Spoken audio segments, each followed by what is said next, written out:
love the effort, right? Like I love the premise, I love the idea, and I love that they like did something different. But okay, we can Yeah. you can get us into it. Yeah, yeah. I've found like a number of like prepping for this. I found a number of things that are like pretty cool, but is it going to be better than Combined or Bridgehead? That I don't know. That's gonna be one of the Like big. the sense we're going to repeat again and again. Yeah. That's gonna be one of the big questions we'll end up talking about in a bit, at least, is like, will we play as other than other things? But anyway, let's go ahead and get into it. Welcome back, everybody, to yet another roundtable here at the Ask Real Time. I'm, of course, Joshua Trishy Howard. I'm going to go clockwise, as has been my wont to do. And right up above me, we have a representative for the Guard at the World Championships of Warhammer, Chris Dailey, a very fond player of Rogel Dorans and constantly butting heads with David Purcell, another regular guest on this channel. Chris, how are you doing today? Doing good, man. Thank you for having me on. Yeah. Have you had a lot of time to like delve into the Siege Regiment stuff? I mean, I think you were one of the ones who was like, throw me in one of them and we'll have a good time. Yeah, I'm very interested in it. I'll be honest, I'm not sure it's better than the others, and I haven't got to play it much because I've been mostly on the index because of my next event. But I got some ideas. I think there's some cool stuff here. Nice. All right, we like it. And then up in the top right, we have David Gross coming in from New York. I believe the last event I saw your name pop up in, other than LVO, was the New York Open, which you won sometime in 2024. What have you been up to since, David? Playing a little bit, a lot of work. Expecting my first child, so congratulations. Thank you. Yeah. Well, that does take a lot of time. And then, of course, off to my right, I have Scott Cairns, the only person in the entire Discord that is going to be on any of these roundtables that has actually beaten me over the board, because we did play at our most recent GT. But Scott, what have you been up to since? I just did a couple RTTs competitively since then. My number one goal to get more competitive reps in is to find someone who can play TTS games in chunks, because I have like 2.5 hours every single night of free time, but I can't go on like, the TTS looking for game with only 2.5 hours, but it's every single night. So if I had someone that's willing to like load from replay, I could be practicing so much. Well, this is okay. This could be your classified ad right here. What was that, Chris? Sorry, that's an extremely new dad problem. Yeah, I have a two almost 3-year-old and a 4-month-old. Yeah. Nice.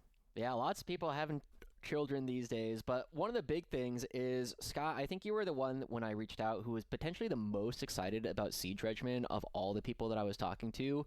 What were your initial thoughts when you first saw this that drew you so much to Siege Regiment? Okay, so when I got really excited about it, the Ogren Bodyguard did not have the character. So then when you handed out the detachment assignments, I was like, oh man. Oh no. Because this detachment is like the good strats are all platoon locked, which is okay when you could have a super Krieg brick with the bodyguard that like can't die to any single activation. But now that he's kind of bricked, you're really gonna have to dig. I think there's some cool stuff in here, but my initial plan was, that kind of like tactical puzzle box you give to your opponent where you stick the Krieg brick. You have like 3 guys on the objective. They can only activate into you once. Then you pull the casualties and then regrow back onto it. That is like gonna, that forces the initiative so hard. And then in this detachment, you can make them shoot. It's like 20 plasma shots, 4 melter shots when you're inside half range for 1 CP, potentially re-rolling all hits for another CP. But yeah, now without the bodyguard tanking, they potentially are just going to get blown away, and no feel, no pain either. So yeah, losing the Death Korps Marshal definitely hurt a lot. But David, you were also saying that you really liked the theme of this detachment potentially more than the others. Yeah, they had the default ones of like one that's like for infantry, one for coming in from the sky, one for transports, one for vehicles. And so like the idea of like what to do for like the classic like trench warfare artillery concept, like could have been like indirect good. But like the idea of like astral bombardment or things from like a distance is like just a very good like flavor attempt. And some of it is like hit or miss. I think a lot of like the playability is going to revolve around, ironically, not the first ability, but the second and the third. But it was like great out of GW, like doing something different other than just like rerolls and plus to hit, or like boost this like specific unit type. Like it was like an actual attempt at like out of the box like mechanic that is like slightly different, and it's like a good effort for what they're doing. It requires a little balance, and like kind of weird that they, I mean, necessarily changed it before we even started playing with it, but a lot of 5+ rolls would have been really annoying. But yeah, it was like a great attempt to like flavor wise, like to try something different, because like, it gets a feel for it at the very least. I think some of the other stuff they did adds to that flavor too. Like Furious Fusillade is like a great attempt to make the normal infantry matter. I love. I was like, I want to run hordes of dudes, not necessarily like Scions or Kasserkin. So that's a cool flavor thing there. Yeah, I also feel like there's a real argument that Siege Regiment might be the best supporter, or at least it's up there in terms of how well it supports Rogel Thorns in particular. And I know, like, Chris, you've been playing them for quite a while. The very first thing I saw when I looked at this was like, wait, I can have 3 Rogel Thorns that all have stealth? Like, that's pretty cool. That's really good. And the flare burst to get 4 rerolls to hit is really tasty too. That might be one of the best like single output, biggest output boosting things we have access to, and Adorn is one of the best vectors for that. So that's definitely like the first place you look, I think, is like Dorn's doing that. The smoke too makes them real durable. The one thing I'm worried about right now though is like, I think that's a tool for another meta, because I don't know about you guys, but there's like a ton of Marines rolling around by me, and they all have oaths, so that really undercuts the value of smoke. +1 to wound really undercuts the value of the Dorn's toughness. So like 6 months from now, maybe I'm rocking the 3 smoke Dorns, but right now I don't think that'd be quite the move.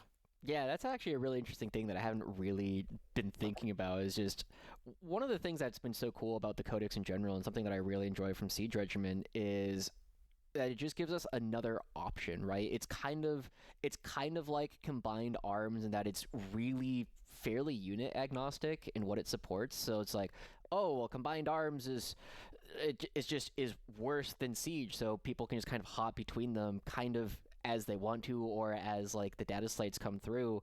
I'm gonna go ahead and come to Scott first and ask, have you had a lot of time to actually like play around? Have you gotten any games with this detachment? So I haven't played games with the detachment, but I have been like screwing around in TTS by myself. And so one thing I'll say that I like, so Siege Regiment, I think, has 3 of the best enhancements in all of the detachments. This is the only detachment where 1 enhancement gives your entire unit scout. So like in Recon, only the character gets scout, which does unlock certain things, like you got the Psyker leading the Cadians. But this one, and I think there's like a little bit of rules controversy about the bear. While the bear is leading a regiment unit, that unit has the scout 6 ability, but does everyone have the scout ability to actually scout? But let's assume that they can all scout, like in But if a TO doesn't hand wave that, the model's exactly. getting it. Right. Come on. So like getting past that. It's like the Aquilon's data sheet didn't have Deep Strike when they first put it in the app. Like, come on. Or like in the yeah.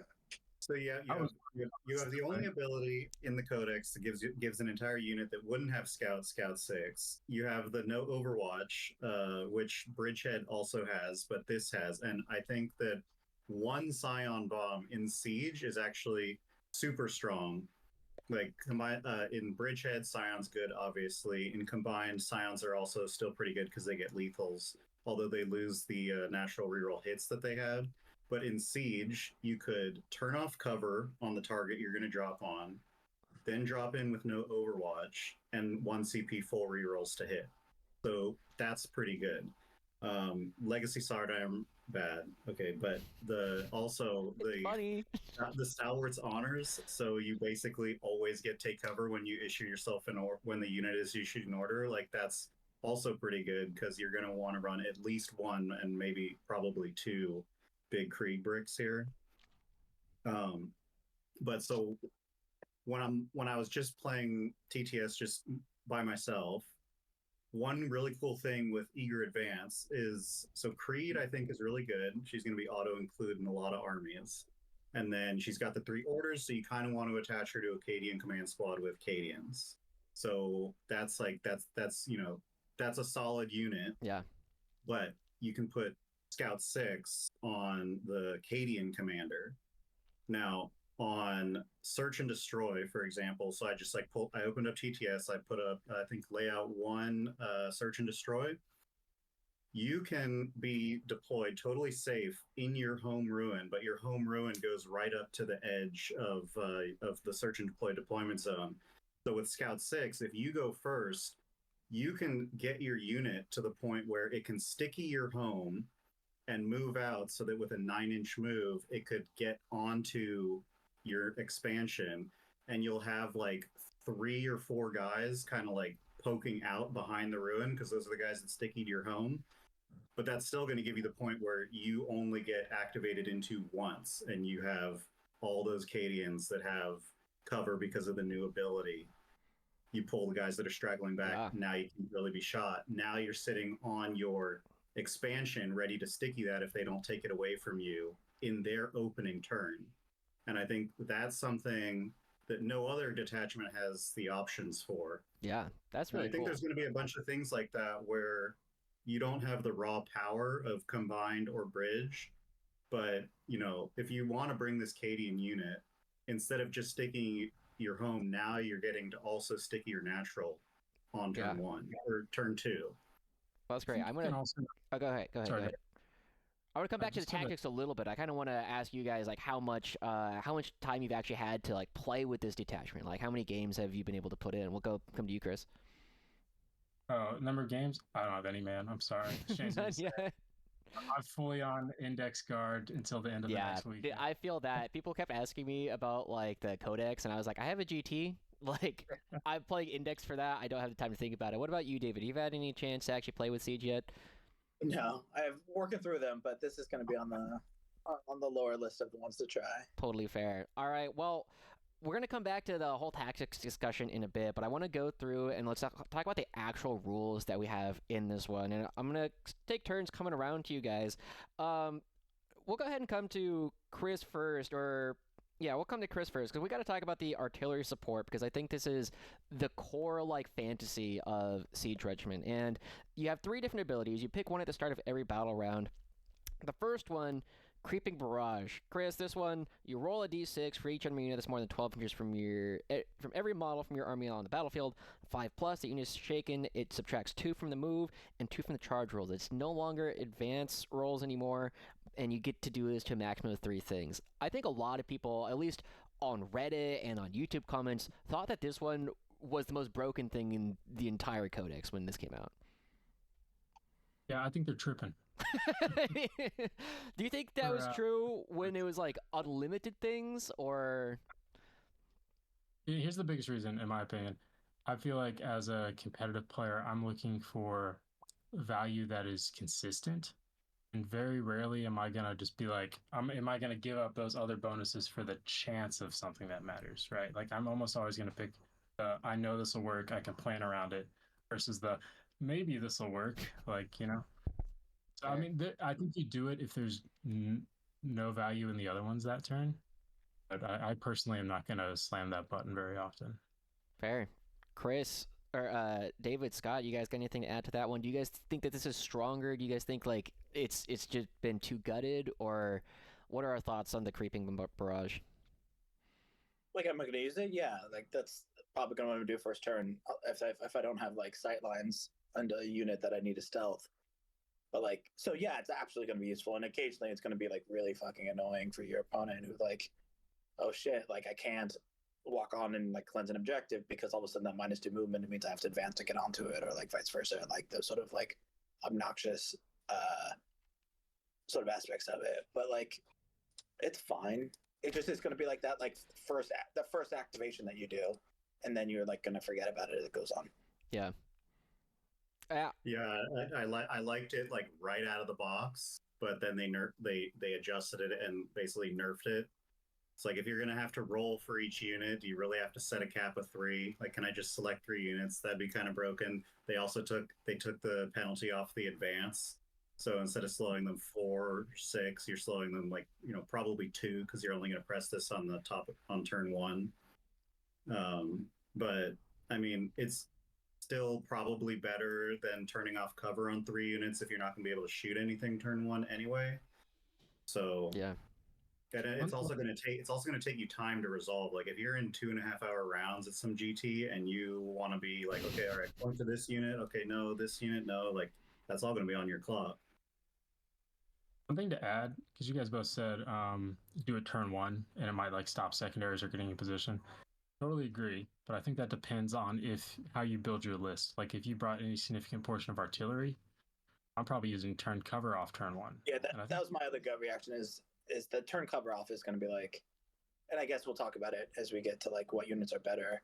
But the third ability like is does a lot of work for the like certain indirect profiles. Yeah. Let's go ahead and talk about it right now then, David. I mean, we have the incendiary bombardment as the other option. You pick 3 things 12 inches away from all of your stuff, and it cannot have the benefit of cover. This one does not have a 5-up when you need to roll. We just say, that thing, and that thing, I can recover against. I mean, I was bringing Hellhounds with a heavy bolter that I don't want to take because it's 36 inches for like proccing, take like cover. Like we can go into it more, but like it's a really, really good ability. Both for like Dorns, which are very good, but like suffer a little bit from AP1, AP2. But also like indirect's gonna benefit from it again. And we can probably go into it like we talk about like units that are better. But like the first thing I did when I like saw this was I just like flipped through the data sheets, looked at each unit that I like dismissed a profile of because it was AP1. And it was just like go away. And so like we can go into more, but like the 712 on the FOB, I don't know the names of the weapons. The indirect field ordnance battery, Yeah. that's 7 minus 1, 2 damage, is like the uniquely worst set of stats of a weapon you could like have because you are paying for strength and paying for damage too, an AP1 that like doesn't work, right? Like you're paying for 2 damage, but the AP1 does nothing with cover against the things that want 2 damage. You're paying for strength 7 to like wound some things on 3s and like the toughness 3 on 2s, but they don't need 2 damage against them. So like you're paying for a lot of wasted stats. But when you actually get the AP1, the numbers ship enough. I mean, it goes from like, they save 2/3 to only saving a half, and it like kind of gets a little bit better. So like it's one of those things that like you don't have to pay 115 points for Hellhound for a hull, which you still might, but you probably don't. 125 now. 125, yeah. 125 for Hellhound now. But like you can like start taking weapons that like seriously like do it, and like the amount of damage that your Dorn actually does into things like is significantly more when you're just like, oh, my AP1 is not AP1 and my AP2 is actually AP2. Yeah, and the other really big thing about this is the only ability Guard has that removes cover without an activation, which is super important because there's units that move when they get shot. There's units that teleport when they get shot. There's just situations where even if you're only going to shoot like Bragg or Larkin in Bridgehead, you might just pull that one model that all your scions are getting rapid fire off of. Or you shoot your Hellhound and now you can't see them anymore with your important units. So this is just turn off cover and shoot it with what you want. Like receiving end of Tau enough times with their like stupid spotter, searchlight, whatever the searchlight, spotlight. Yeah, I think we used to get on it. Yeah. Like the amount of time you're like, oh, it's ignore cover, then like, oh fuck, that AP is sorry. That AP is like, I don't know if that's gonna like censor the yeah, it's fine. Like the amount of time you're like, oh, that AP is like actually hurts. Like it's gonna be nice to be on the other side of that. Yeah. I'm actually curious then, do you guys think this is good enough, especially relative to Creeping Barrage? Creeping Barrage turn 1 where you just like slow some things, it's fine, right? You're gonna, that thing might miss its advance and won't be able to stand on a, objective this turn, or maybe you're gonna stop a secondary over here. Is this something that is strong enough to actually build a list around, or is it something where you just I see you already nodding your head. So Chris, what are your thoughts? I think because of this rule specifically, there's a real temptation to bring like 200 to 300 points of artillery. I wouldn't really go more than that. You don't have to. I think Siege could build other ways, but this like debatably Bridgehead can do artillery better, but this is a debatable it's a pretty tough call. This is probably one of the best run already. Does it differently too, right? In Bridgehead, I'm like highly incentivized to like do number of shots, also because you like want to clear chaff. But yeah, I think any list I start here is going to start with either the Krieg one or the FOB one that's like 7 or 8, 1, 2. I like the FOBs, man. I ran a couple on Bridgehead and they like work. Yeah, I mean you need them to clear out the 2 damage whatever the Space Marine unit that like doesn't let us drop. I love that we're learning David doesn't know any names of anything. I don't know the name of that thing. I'm gonna just be clear right now. I know what they do, but Space Marine units are you just like do an action verb and then an ER or that's just every one of the intercessor, infiltrator, aggressor, assaulter. Like they're just it's the Lehman Russes too. You have the Vanquisher and the Punisher, the Executioner. yeah, okay, that's fair. But those are just the weapon types. Now they're actual data sheets. Like, I mean, the reroll ones in Bridgehead on the mortars and fob is super good, but when you're able to just turn off cover, like even the mortars against a lot of like Drukhari, their 4-up goes to a 3-up when you're shooting them with mortars. Marines against a fob are going to be on a 4-up instead of a 3-up. I think it's going to be pretty good. And the painful part about this ability is that you can only target units that are more than 12 inches away from all your units. So like I think when you're building a siege list, you're even though you have access to this ability, you're still going to be. When I wrote my list, I still put 1 Hellhound in, and I'm thinking about putting a Basilisk in because maybe if you only need to really turn off cover on 1 unit that's like coming at you, then you can still afford to put stealth on 3 units in your army if you have that 1 Hellhound to turn off cover on your kill target.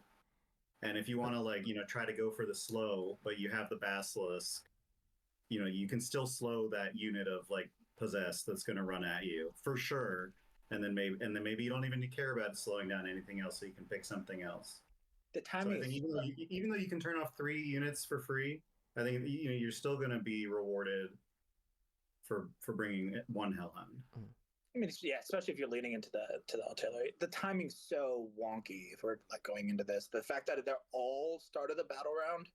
So like if you're going second, like great things I can target things that are outside of 12, and then I'm going to move inside of 12, and then we'll see if I can do it again. But like then they move in front. It's just weird that I'm going to be picking my targets at the beginning of my opponent's turn sometimes. You're telegraphing what you're going to do too, which kind of can suck. You're like, that thing right there, I'm going to shoot that. Yeah. I like, strip cover, like lets them move and not bother putting them behind ruins because they are like, I'm not going to get cover anyway. I can just YOLO this forward and not like toe around a corner or like shove things into a thing. Like it telegraphs a lot in terms of like, if I know something's not going to get covered no matter what, like I'm not going to bother hiding it, right? Like if I can't hide all of it, I'm not going to hide any of it. Or you just full hide it, right? And just say like, well, you don't get the functional bonus AP because you can't shoot it, right? Depending on what it is. I mean, other than the indirect, but yeah. Yeah. But one of the things that I love that Scott brought up is like the 12-inch restriction, because I only played 1 game with this before I actually came into this, and one of the things that I found, and I was also watching like Art of War, where they did something with the Siege Regiment as well. John Lennon and I were both finding that the 12 inches that's big. Like that is a big radius where you oftentimes don't have control over what you can actually target. Is this something? To me, this kind of implies that you do want to do a little bit more with the indirect because, those Scout Marine Infiltrators or World Leaders Jackals they're going to be in the back no matter what, right? You're going to have the opportunity to shoot them, but it does kind of ask an interesting question because when I generally play 40k, I spend so much time thinking about how am I going to take my opponent off of their natural objective. If I get within 12 inches of their natural objective, I suddenly can't hit them with firebombs because I'm already within 12. Is there any consideration on like how you play differently with this rule in mind? Yeah, I mean, any of y'all can go first, but the big thing is the wonky timing changes things a lot. Yeah. Like how you play around the rule is different if you're going first or second. Because if you're going second, it's easier to play around because at the end of your turn is when they're going to measure again, right? So you know how to set up outside of 12, which is actually a very, very huge thing when it's any one of your units, which is just like anything in the midboard. Okay, you just don't have this rule. That's when you just switch to the stealth. But when you're playing second, you can play around it pretty relatively, and because your core units, you just got to move around it. At the beginning of the turn, if you're going first, right, you just throw out chaff that you know is going to die, and then like you must kill this. Either get the benefit of the rule, or I'm getting on the objective, right? Like, or you just don't get it, right? It's a lot better when you're going second. I think there is a big advantage to going second with this rule because, yeah, you're going to telegraph it. Let's say you pick ignore cover at the beginning, but right before they take their turn, you're telegraphing your stuff. But the way like shooting versus shooting works is like you hide and then you come out and you shoot and then you're exposed. But because you're going second, right after you go and shoot, hopefully you ignore cover target, then you immediately cast stealth on yourself for the shoot back. Yeah.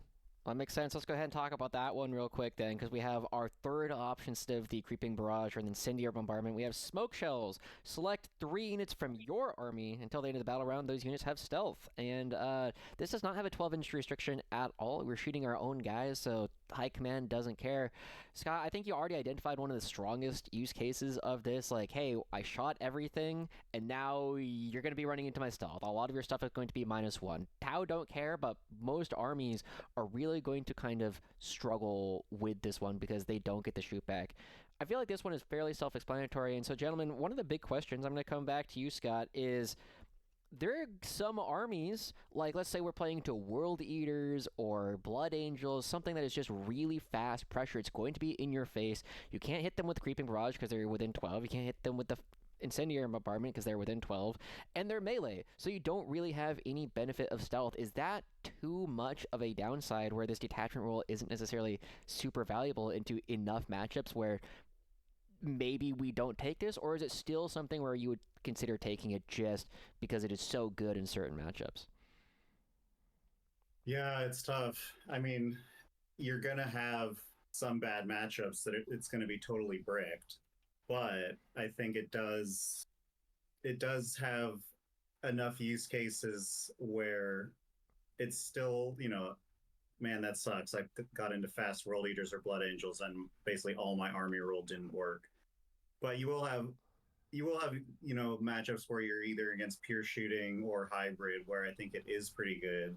This ability is also kind of funny because you could cast it on Canis Rex, and you could cast it on units that are in reserve. So you could have like your Rogaldor tank commander in reserve, let's say, or your Scions in reserve, or your rider or like 10-man riders in reserve, cast stealth on them, and then rapid ingress them in places that are a little bit more aggressive, where, okay, yeah, you have like some like decent shooting, but it's not going to go much into something that's stealth, 3-up save, and covered. That's I think there is still going to be play, and it's also your ability that you can basically always cast. Like, yeah, there are going to be matchups and units that aren't going to care at all about your stealth, but I don't know. I feel like it's still almost always going to be useful. David, Chris, anything to add? Yeah, I mean, I think stealth is very, very, very good. You're going to take hard-hitting things that like Dorns, which stealth is going to be like, let me pick my not my zero, but my 1 or 2 Dorn King commanders that are obviously going to be in this list. And all of a sudden they have -1 hit or Canis Rex or whatever. Like all of a sudden it's very good against things that are already tough. And then it also leans into things that are like, could use a little bit more survivability. I would say things like Ogren benefit from stealth a lot as well, which they're like toughness 6, but their armor's shit. Sorry, bad. Sorry, this is gonna happen all fuck. Sorry, it's gonna happen a lot. It's like they're like armor's bad, and like they like could use just a little bit more survivability, and right, so they like benefit a lot from stealth because it just like makes them get hit a little bit less, and then that coupled with the wounding badly makes it throw a little bit more into it. But yeah, you're not winning or losing world eaters based off of. I mean, you are a little bit on how much you kill them. You're winning or losing world eaters based off of like, can you deal with the pressure and move around and outscore them in primary, right? Like, so like that's not make or break for this matchup, right? I'm not relying on lethal hits against world eaters to win, right? Like, sure, like sometimes it's nice to be able to put down 8-bound consistently, but like I'm doing it based off of like my models on the board and positioning, right? It's not a kill determinate scoring matchup. It's a can I play the mission against the matchup because they have game plan A and they don't have game plan B, right? Right, it's like, and those ones where like you have to like adapt and do. So like if you can beat their A or play around their A, then you don't really have to worry about it. And I don't need to like killing helps, but it doesn't revolve around. There's a lot of other armies that you play against that are like adaptable and can like play on like what you do and play on the missions and what secondaries come up. And those are the ones where stealth is going to like come into play because they either like are going to have trouble picking up a door and they just shove onto an objective and they footprint wise can't fit on it, right? Or -1 hit is just awful in certain things. Like I don't want to play against an opponent with stealth, right? It's like awful, right? It's just, and I don't think Tal wants to do it, and I don't think Votan wants to do it. Like there's just like a series of, I mean, the Votan has a little bit of rerolls, but you know what I mean? Yeah. I think it's cool that you can stealth infantry big blobs. I think that makes us have some of the most durable ones. I also think the stealth thing is weirdly really good in the mirror or like against like other guard artillery because you're not getting the heavy bonus, which is kind of tasty. I mean, this is going to just like chew through the mirror, right? Take cover. You can take out all their indirect, and you take stealth on your like key units, and you're just going to like chew through it. I forgot which one of you said it, but like any list of here is probably going to start with indirect. It's going to start with some number of joint tank counters, and it's always going to start with one blob, right? And the idea of like the survivability of the blob, the other rules, and the enhancements, the strats with it, and then just like giving stealth on a unit of guardsmen, just like all of a sudden is 25% more survivability just because they're going from hitting on 3s to 4s or 4s to 5. I mean, we all know how annoying the Tau stealth suits are because they're just Space Marine bodies. But they have stealth. Suddenly you're like, wait a second, I've put way more than I thought into this. But with that, let's go ahead and start talking about the enhancements a little bit. Scott talked about it a little bit, so I'm going to let Chris and David respond to it first. But we got the first one, we got Eager Advanced Infantry Officer model only, while the bearer is leading regiment unit. That unit has Scout 6. Pretty good. We got Flash Grenades, Infantry Officer model only. Enemy units cannot use Fire Overwatch against this unit. Legacy Sidearm, Infantry Officer model only. Add 2 to the attacks characteristics of the bearer's pistols. And lastly, we got Stalwart's Honors, Officer model only. While the bearer is leading a unit, when that unit is issuing an order, it is also affected by the take cover order. I mean, I think Scott said it fairly well, but we'll see what you guys have to add. I think these are, except for maybe Legacy Sidearm, they're all fairly takeable. I think they're all great. To add on one thing Scott said about the Scout thing, he's talking about getting your natural with Scout. I'm pretty sure there's some maps where you can get the middle with Scout and pre-game sticky it, so that's really tasty. Because then if you go first, you sticky it, you run back, your opponent has to expose a resource, you start one ahead in the trade. I also want to make a case for Legacy Sidearm. Okay. It's a flex pick.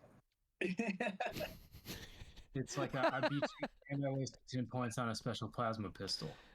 Isn't there some? It's a stop. 2?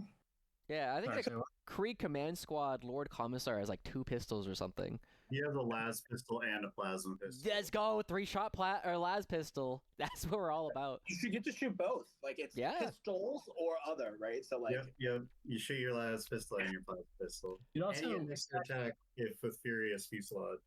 Yeah, so it could be a 4-shot plasma pistol, and also what you're going for is that like you win an event. Hammer's breaking down your list, and they're like, "Oh, he took the pistol." That's true. What about the other ones? I think they're all fairly good. The one that I think is kind of what David was saying about the one that basically necessitates you bring a brick is the Stalwart's Honors, where you just get the free take cover. This was the entire premise of Nemo's 100-odd guard models for the past year, and we just get it for free. How many points is that? Do you guys remember? 15. 15? Oh, that's it's so worth good. it if you take it. I mean, it's 15 points for +1 save on your unit, right? Which is the way you think about it. It's 15 points for +1 save, and and +3 movement, right? Because now your order goes someplace else. Yeah, I mean, I think it's very good and on the blob. And I think you're gonna always take the scout one. I guess depends on your list. It's probably good. I hate sinking over 50 points into enhancements, but this is one of the instances where you like probably will, because I think that's great. I think this is the sort of detachment, like we talk about like skewing your list based off the detachment roles, and I think you take a little more indirect. But this is one where you also just like take the good units because they're still good units, and you are paying less for the Overwatch strat, the Overwatch enhancement, than you do in Bridgehead. And so you're just gonna like take it on a unit on Scions, and I just like don't have to worry about where I'm sticking it. Now, would you ever put Stalwarts honors? I think the first expectation is that we generally put this on like a unit of Cadians or a Krieg command squad. What if we put that one on Scions and just give them a 3-up save? It's all right, but the command rod, it's the same as Creed, where you can be affected by 2 orders at once. So you can't go to up to 3 orders with like Creed's unit or with the Scions. Like this enhancement would basically, it means your Scion brick can go back to using a plasma pistol, because you're not going to be able to do first rank fire, second rank fire, and take aim, and also be getting take cover. Okay, I see what you're saying. That's not something that I thought about. Is like it is a cap of 2. But all right, okay, cool. So these are all pretty good. Eager advance. I think we all see the idea of doing the sticky. This is we're stealing another tile thing, right? They had their crew. They would advance, or they would, turn one scout, go into the middle objective, walk back behind the wall, and go, okay, well, now you have to put something there. We got the flash grenades, can't be overwatched. We got the bonus take cover. These are all really good. Legacy sidearm, really valuable for the Goonhammer articles. We like that one. Let's go ahead and start talking about the stratagems a little bit. We'll go ahead and get with the first one. I'll come to Chris for this. We got trench fighters. It's 1 CP. There is one that is not 1 CP. We got trench fighters, fight phase. We get fight on death 4+, adding 2 to the result if it's a regiment model. What's the usage of this? I'm probably never gonna use it. I think one of you guys said in our Discord chat the one decent use case, which is like your 20-man Krieg squad gets wiped out by an elf and you kill them back. But it's only going to work if you're like fully wiped and versus like a T3 thing that's attacking you. So, yeah, like maybe going to you. Maybe one last something, but like probably I would forget because I would never have used it before. Yeah, I mean, you wait a couple months, hope 2W changes infantry to regiment, and then we can use it on Rough Riders, or wait and maybe they'll let me play with Bulgurn again, and then it might be worth it if they like happen to die. What one thing maybe this could help with is I remember the old Scion rule rerolled all hits. It wasn't just shooting; it was melee too. Do you know if the new one is also reroll all wounds? For Scions, yeah, it's reroll all wounds if they're on an objective. Yeah, okay, so like that's not the worst on Scions. Like you got that one guy with a power fist rerolling all wounds. Like you could kill a Marine or 2. You're probably not going to, but if in that rare case where that matters, like maybe. Yeah, but I could see this in like blobs or whatever with like a bunch of like T3 blender units that like Drukhari or Eldari can put out, where we're actually wounding them on 4s going back. Can like be useful. Like Lilith can pick up. That's what she is, right? The one that goes in the witches. Yeah. Yep. Right? Like 8,000 attacks and like kills infantry like nothing. Yeah, she can like go into it and she does not like it getting hit back. And like hitting on 4s, wounding on 4s actually does something. I mean, granted, you are like also needing to roll the 3-up or usually the 3-up to actually hit her back, but like hitting that unit back, you can actually do something because they're guardsmen. Yeah. I think that's the major. I think this stratagem was like written off and laughed at, but like even if you're a 26-man Krieg blob, if you think that 14 of your guys are going to die to some hard-hitting fragile unit like that, when your guys are dead and they fight back, they have +1 to hit and wound because they've been destroyed. So like I played games when you're charged by like Lilith and the 5 witches, you can usually overwatch it to the point where all the witches die, but Lilith is still alive, and then she comes in, collapse your entire unit and then gets back in the transport, and now you have to solve that situation before she does it again. But with this stratagem, you might have 13, 14, 15 attacks that are going to hit on 3s and wound on 3s, and then she has to take those saves. So like the Lilith, the Solitaire, I think the Eldar units now, like they have a bunch of good abilities that are keyed off of like the 5 guys, but the leader that they attach is really strong. So like if you can kill the 5 guys back and now they lose their ability to fade back or whatever, it's not totally useless. This is one of those matchups. Sorry, go ahead. I was gonna say, here's my main opinion on this strat. There will come a time when it's like the niche use case arises, and I will forget to use it. It's gonna be so you just won't remember. Like, I won't forget to play right for it, because that's one of the other downsides is that you don't get to make you don't activate. You just hit back, right? Yeah, you don't get to pile in or consolidate. And so like they are. No, you do get to pile and consolidate. No, you specifically don't. Oh, the strat says you don't? No, specifically on Fight on Death, it says you don't get to pile in. Okay. Yeah, it says it can fight after its attacking unit has made its attack. Yeah, I've got in the rare rules it said individual I'm pretty confident, but I don't have my phone directly handy, but well, someone looks that up. Yeah. Is it rules commentary? It's in the rules commentary. It's under Fights on Death. Yeah. But the point is that like, if you don't, it's gonna like have to change how I move my models, because some of the slide up from the Death Vengeance, so those models may pile in and then they may. Oh, that's great. Okay. Yeah. I must be confusing it with something else then. My bad. I'm spreading misinformation on the internet. I'm glad it got corrected before the video went live. All right. So that one, it sounds like it's okay. There's like niche situations. This feels like one of those things that we'll use once a GT, maybe, right? But when it does come up, it'll be really impactful in that one moment. You'll apologize to your opponent because like, hey, I forgot I had this stratagem and I didn't tell you about it, but I'm going to do it right now. And they'll be like, okay. All right, let's go ahead and do the next one. We got 1 CP. We're going to come to David first on this. We have Callous Sacrifice. In your shooting phase, you just get to shoot. You just get to pretend that your unit is not in engagement range of the enemy unit. However, on a 4+, every time your opponent loses a wound, you take a mortal. Sounds okay. I'm just gonna fall back. I mean, this is great for. I mean, GW is like you see and as they write rules and writes codex, they like latch onto new concepts and like data things, and then you'll like start seeing it across data sheets. So the +1 to wound was something that like sporadically started sprinkling in, and you start seeing it more on new data sheets.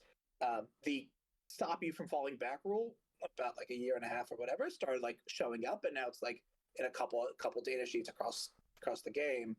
That's where it's for, right? Like other than that, I don't really see it being too useful, because unless they like manage to like try point a tank or something, then you can't like fall back, or like.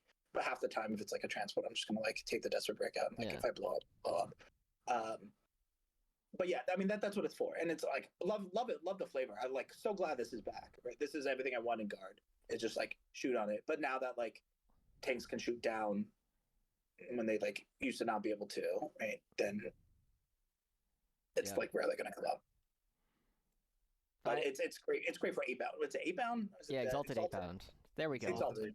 Yeah. One of them does. Like a handful of them do, and then it's really annoying when you can't shoot them because you like really want to shoot them. It can be game losing. That's all I want to do. I've lost a game recently because I couldn't fall back from Exalted 8-bound. I was like, well, that collapses this entire flank. So, that's tough. CS7 has one, maybe, right? I think there's something in there. Yeah. I think the one other thing is if we really need this unit that is currently in combat to like die or to like do a charge after, or like open up an action like, hey, I'm going to spend 1 CP, hopefully I have one guy that lives, and then he'll contain a board edge, right? It's really niche. Seems to me like one of those like when it comes up, it's going to score you points. However, it's not going to come up that often. You can usually play. I don't think it's that niche. If you play this a lot and you position your Krieg blobs well so that your las guns are in the front and your special weapons are in the back, and they touch your Krieg blob, you shoot into your Krieg blob until it's shaved down and out of combat. Now it's +1 to hit and wound, and you could pull extra attacks off of Furious Fusillade, and you're right there. If they pile in, I guess, right? Because otherwise, I'm not still locked in combat. I don't know. Yeah. I find so many times where I just like don't pile my guys in because I'm like, I don't want to be in combat with you. Well, I do the opposite where like this was the thing about like not falling back and like needing to do an action. Like I regularly kill models out of coherency. Yeah, same. Right. Like I'll like keep models based and kill the second rank, and then oh look, I'm out of coherency. Models die. All of a sudden, I'm no longer engaged. And so like that's usually how I play around, like getting infantry locked up and needing to do actions with them. But like I guess if they pile into this unit, that's how like you can get out.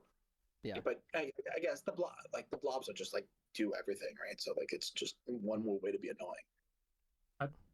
There's two things I really like about this strat. One is what you guys were saying earlier, like when you get tagged sometimes by a no fallback thing, that's like a loss condition. Like that could be the game. So having something to do about that is really good. Two is David Purcell made me aware of this last night. The wording on the strat is such that the unit that is in combat that you're using the strat on can also shoot. So like that's good because like suddenly your Krieg blob. I think he's wrong on that actually. Okay, let's double check because I think it said counts as not being an engagement. So until the end of the phase, enemy units are not considered to be within engagement range of your unit for the purposes of selecting targets of ranged weapons. Yeah. So the reason why I don't think it works. You have to select a unit to shoot first. Yeah, you can't select the unit because it is currently in ongoing combat. What if it has a pistol? But that's still fine. If it has pistol, that's a good point. If it has a pistol, you can select it to shoot. I'm not 100% convinced. Wait, yeah. Your unit has a pistol. Your Krieg blob has a pistol in it, so you select it to shoot. Then you select targets. I find that convincing. I'm convinced by that. I think that works. Yeah. So that's so good because one of the main drawbacks of Krieg blobs is they get tagged. They're useless. Yeah. Now they just blast their way out of combat. That makes this so much better. Yeah. And you can blast your Krieg blob potentially down to below half first, and pull models. I'll just take the raw blast, man. Interesting, yeah. This stratagem is good. This doesn't have the big guns never tire -1 to hit roll, right? No, not at all. I've been running Krieg blobs a lot in Index, and half the time they get touched and never get to shoot. They're still doing their job of primary, but now they could also shoot. It's pretty tasty. All right. So we just need to the pistol survives or has a pistol, which did. Yeah. And like Scott, like you were saying, even if you don't shoot them down, you shoot something else into that squad. Even if you don't get them down to half, kill one guy, +1 to hit on 2s. I don't want to spend too much time on this, but someone in the comments, if you want to double check our reasoning here, because it's definitely like, does that mean things that are not pistols get to shoot? Because is it like a phase lock thing? I would love somebody to double check. I don't want to spend too much time on this here. I want to go on to our next one. We're going to come over to Scott because he hasn't had a turn yet. We're going to talk about Over the Top, the one that Reddit absolutely loves. Reddit thought this was the best one. 2 CP, start of your command phase. You have 1 infantry officer model from your only. Till the end of the move, when your model issues the move order, can issue that order to any number of eligible friendly infantry regiment units, regardless of range to your model. Reddit thought this was the best thing since sliced bread, but I also thought Creeping Raj was the best thing since sliced bread, so it's apparently a really good detachment. Yeah, I mean, this is useful in turn 4 and 5 when you have scattered units. A lot of your officers are dead, and you want to get places. It's like, I mean, I guess with Creed you could make this 1 CP and then maybe get it back with a Voxcaster. But this is more for like end of game scramble time where the units that you're casting this on aren't going to get any orders anyway, like regardless. Or, maybe it's important to get this shattered unit to fall back a little bit farther, so now it's on the objective, but you have a limited number of orders, and you basically have to not order your fob or not order a mortar team to get that unit the move. It's kind of a dud in terms of like having 6 stratagems, and the fight on death is also kind of a dud, but there are going to be times where it's useful. Fair, yeah. I mean, I think this one it's going to come up once per GT. It's going to win you that game, and that's about it. Anyway, let's go ahead and get to the next one. We're gonna go ahead and go back. This is one. Sorry, just to go on this. Oh, go This is ahead. one where GW. I just like one less keyword, please. Yes. Right, just don't put regiment or don't put infantry. I mean, not putting in infantry just would be the horses, but like, why not just give me a 2 CP strat that lets Bulgrin or Ogrin move once? But like, it's 2 CP. Why can't it affect all my infantry? Just get rid of the regiment. This is it's just like, Yeah. like what is there in his system that abhumans like can never get access to an order again? They don't listen well. Yeah, you know, Well, it is what it is. Let me get a rules interpretation real quick. Sure. Could you cast over the top on an infantry unit or infantry officer that's off the board? Could he then order as many units as he wants, move, regardless of range of the model? Regardless. Yeah, I think so, actually. Because you can do abilities and things off the board. I think that might work, but what does casting move on an off the board thing help you do? No, he's off the board and he starts casting it onto the board because it's regardless of the range. Oh, so you have like a Scion officer in reserve. It's like turn 1, and then you have just bonus orders. Is that legit? Like the thing that's stopping him is he doesn't have, you can't draw range because you're not on the board, but now you're regardless of range. I think yes, actually. I think that works. That might work, but I'm not gonna do it. But it's in the toolbox. It's in the toolbox. All right, coming back to you, Chris. We got Furious Fusillade, 1 CP, your shooting phase. 1 platoon unit from your army that has not yet been selected to shoot until the end of the phase. Add 1 to the attack characteristic of ranged weapons equipped by models while targeting an enemy unit within half range. This is good. It was really good. The first time I read it, I thought it worked on Scions, and I freaked out. It works on some of them. Yeah. Oh, it's platoon. Wait. It's only Krieg, Cadians, and Cairns. Oh, right. And engineers. Are they platoon? Okay. They're not, but you can lead them with the command squad. Is this a command squad platoon? Am I wrong? Is that how you give engineers scout? It does have platoon, actually, and it's funny. Yeah, it's but it doesn't matter. So it's all our platoon stuff. I think it's good on Krieg, especially because they can shoot into combat. We think. I also think that maybe the tastiest place to use this is on a 20-man Cadian with a Castellan, which I've never taken before, but I'm suddenly tempted in this detachment because the sustained on the Castellan is going to get more value than before because there's extra shots, more likely to get hits. And then in combo with one of the strats we're about to talk about in a minute, that starts to get to be at a pretty like Scion or better level of output. Yeah. And the one other aspect I think it's important to call out is on Cadians, you need the Castellan because it's so short range, you're probably going to need to fall back to get this off at some point, or there's a good chance of that.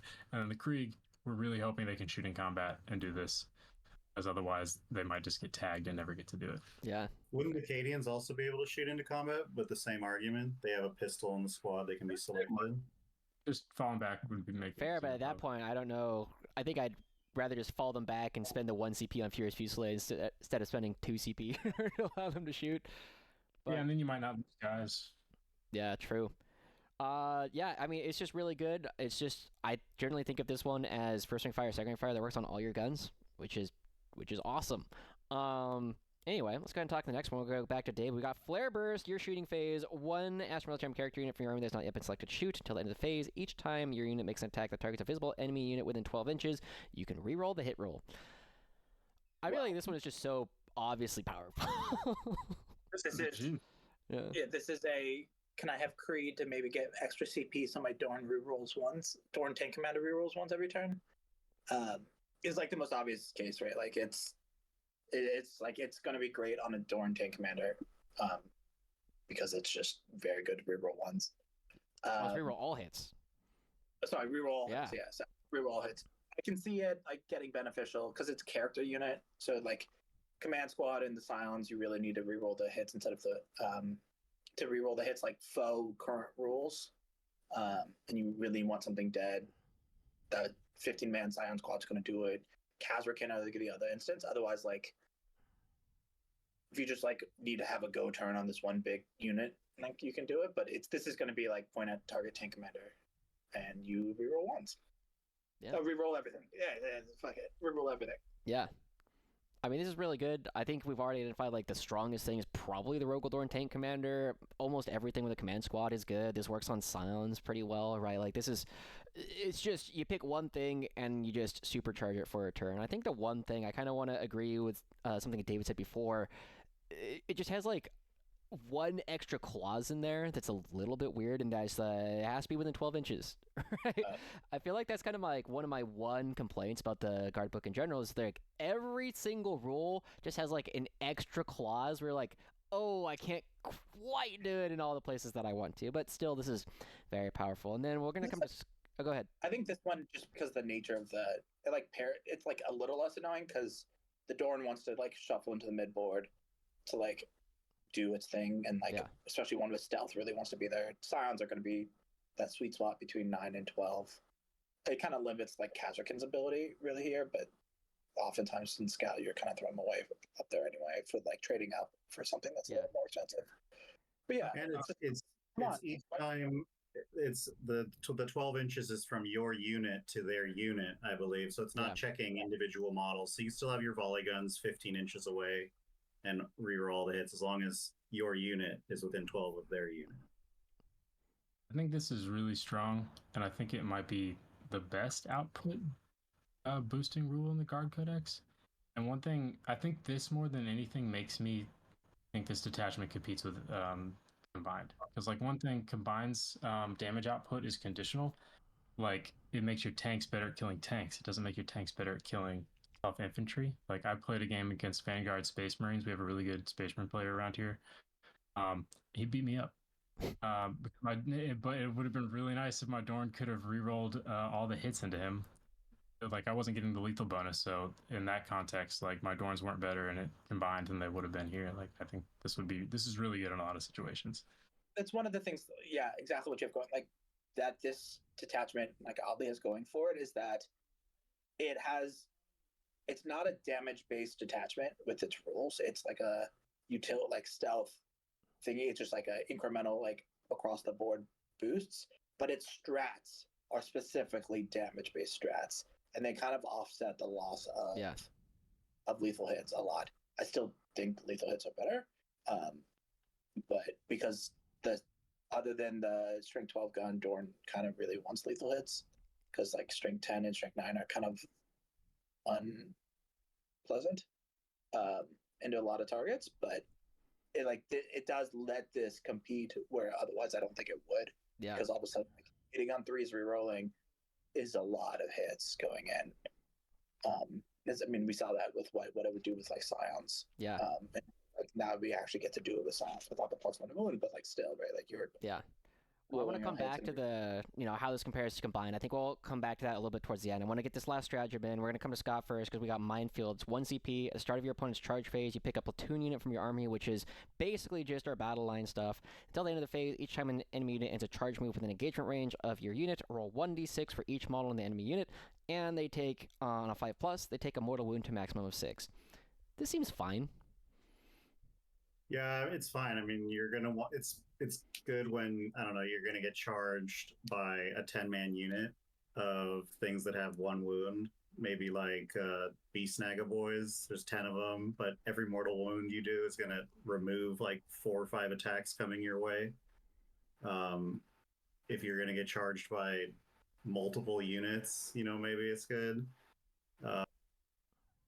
It's not something you're gonna build your list around or like have your battle plan be around, but maybe you're getting charged by custodes and there is a model with 1 wound left, or it's like some unit where the leader is charging you and he's attached to like 1 guy left in the bodyguard with 1 wound left. You only have like 2 chances.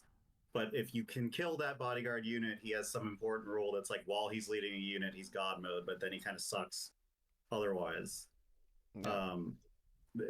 It's very situational. It's kind of like a nice to have. Yeah. I think it fundamentally changes how I play some matchups, though. Like, I think the World Leaders matchup we talked about over the Orcs matchup, like going first into Orcs, if I have a 20-man unit that like is there, if I'm on the bottom of turn 2, that thing's a straight line across the board. So if they don't have like flash kits, whatever, to pick them up, like they can't not wall on turn 2 and take 2 turns of shooting and like cage for another turn. So like I'm just going to like let you charge and like force like units, armies that have to charge on a given turn because they can't strategically throw things away, or they have to wall, or like world leaders where they're just like charging at you. This is ones where like I'm going to be like actively throwing away a unit of bodies because it's every unit, right? And so like it's annoying that it's the beginning of the charge phase, so they like know about it, and but like you put them in like a doomed if I do, doomed if I don't. Like, do I not? If they don't charge, that's great. Charge, all of a sudden, like this like unit like 20 across the board is like obnoxious in there, and then like I'm gonna get a round of shooting, especially in this is detachment where like I've got 200 to 300 points of indirect that's just like going at them again. Yeah. Well, I want to come to Chris first. How do we feel about this suite of stratagems overall? There's some very niche ones. There's a couple that are just very good, and just overall, like what is our feelings about the Siege Regiment strats? I like them. They're good. I think more than the detachment rule, this is kind of informing my interest in the detachment. I think one of the biggest things is that almost all of them are pointing at your normal infantry. So I think you could build Siege a lot of ways, but I think you're going to have some big bricks of infantry no matter which way you go. And I think you have to take Ursula Creed if you're trying to get value out of these, because like she's giving you free CP in these every turn. Yeah. David, Scott? I think it kind of sucks that the Krieg can't take the Voxcaster anymore, because you're going to be spending all these 1 CP, probably 0 CP with Krieg strats, and you won't be able to farm any of them unless you take grenade launchers instead of a Melta or Plasma. But it's nice that, like, I think a lot of like meta guard lists, they skew too far away from taking like the bodies that are really, really important for your ground game. But this regiment is going to firmly start, in my opinion, with like 2 20-man Krieg bricks. And now that the medic, you can take 2 medics and you're going to get a minimum of 2 dudes back guaranteed on your res. If your 20-man brick gets reduced down to just 2 medics left and the command squad, you're going to cast strats on them even though they're battle shocked. You're going to cast orders on them even though you're battle shocked, and then you're guaranteed to res 2 plasma guns, spend a CP, and shoot 20 plasma shots at +1 to hit, +1 to wound. That is crazy. If you have another CP, reroll all hits. Yeah. It's like that. That's why I think the Minefield strat is actually like kind of useful, because you know if you kill 4 or 5 orc boys, and that's the difference between your squad getting wiped and you living with those 2 medics, like that. These stratagems, you have Flare Burst for your Dorn Commander and your Scion Blob, and then the rest of them make your Krieg like really, really useful. David? Yeah, I mean the Minefield one, I didn't think about how much you whittle down the Beast Nagas down to like the boss and 3 models or 2 models, and you're like, man, he's so much better. I mean, so much less good if I just get rid of those last 2, so he's not leading. For this, until Bridgehead came out, every time I like looked at a strat or like potential strat, I would consider, I'm weighing it against just like grenades and tank shock, right? Because that's just, I mean, I had reinforcements for 2, and then sometimes I like go to ground, sometimes inspired command, but then otherwise I'm just like grenading, tank shocking. And this one is actually one where like you're gonna like actually want to use CP otherwise, because I think the Dorn rerolls is actually going to be a lot more damage than tank shock. It's like really unfortunate that like the Creed battery doesn't quite do what we want it to do in this one, because like I would love if Creed could give the Dorn the free strat, but it can't. And so like I think the strats are very good, and actually like at least for like what you want the detachment to do, and it like actually like makes me want to use the actual strats, which is not usually the case with a lot of card strats, because like it's I've like been playing with just, I get the tank shock and grenade every turn, and then that's just like what I do. Yeah. Because I have strats, and kind of I think, I get to bring a unit back. Yeah, makes sense. I mean, I generally tell people it's like Overwatch, grenade, tank shock, rapid ingress. Like these are the things I'm going to do, and then we'll go from there. But I want to spend a little bit of time talking about what we think a competitive list looks like with Siege Regiment. And I know Scott was very excited. He trademarked the list that he's excited to be talking about, so we'll go ahead and come to him first. Okay, let me pull it up. I think just at a high level though, people are going to study up on Combined and Bridgehead. I don't think a lot of people are going to study up on Siege Regiment. So that's a little bit of an advantage that you have coming in. Even if you're totally open, and you should be, and honest and upfront and explaining to them in the pregame, like, at least I personally, 90% of that stuff goes over my head because I'm looking at their army and trying to figure out where to deploy. But like a lot of these stratagems are so game changing, and your opponent is probably not going to be too familiar with them. But let's see. So this is not my Canis list. I love the fact that it starts with Canis. I do like if you're gonna ally in like Canis or like Deathwatch kill teams or something, the fact that you can ignore turning off cover and turning off stealth or turning on stealth on you, I think those units are the most viable. Yeah, allies is this detachment. They are not Astromilitarum keyword locked, which I think this is like one of the only places in 40k where like allies are not keyword locked like that. No cover, no cover too. Which, come to think of it, yeah, right? Like I'm going to bring it.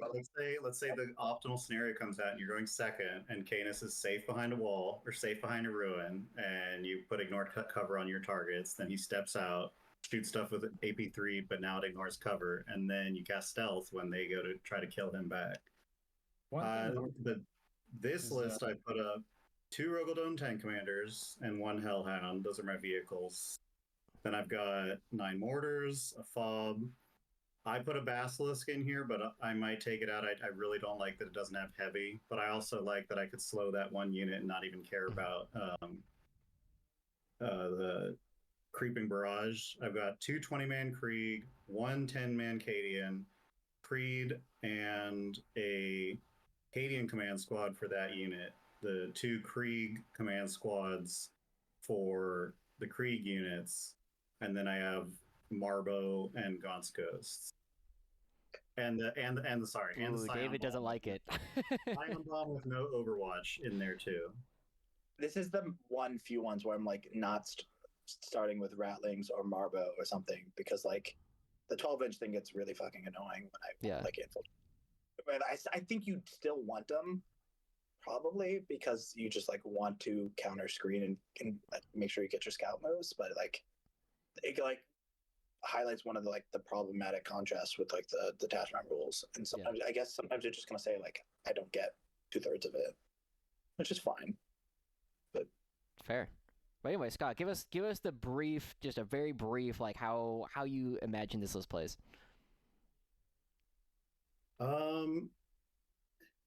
Give me a second to put this Canis list up. All right, sounds good. We'll come back to you. We'll come back to you. You go ahead and get that set up. I'm going to come to Chris next. What do you imagine a good Siege Regiment list looks like for competitive play? There's a lot of similarities.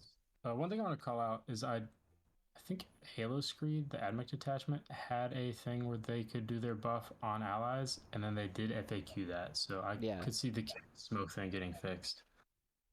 But yeah, I like 2 Dorns because you need a long-range shooting package of some kind, in my opinion, and they take the strat really well. Personally, I like an Exterminator over a Hellhound because you already have a way to ignore cover. This could up that AP an extra piece.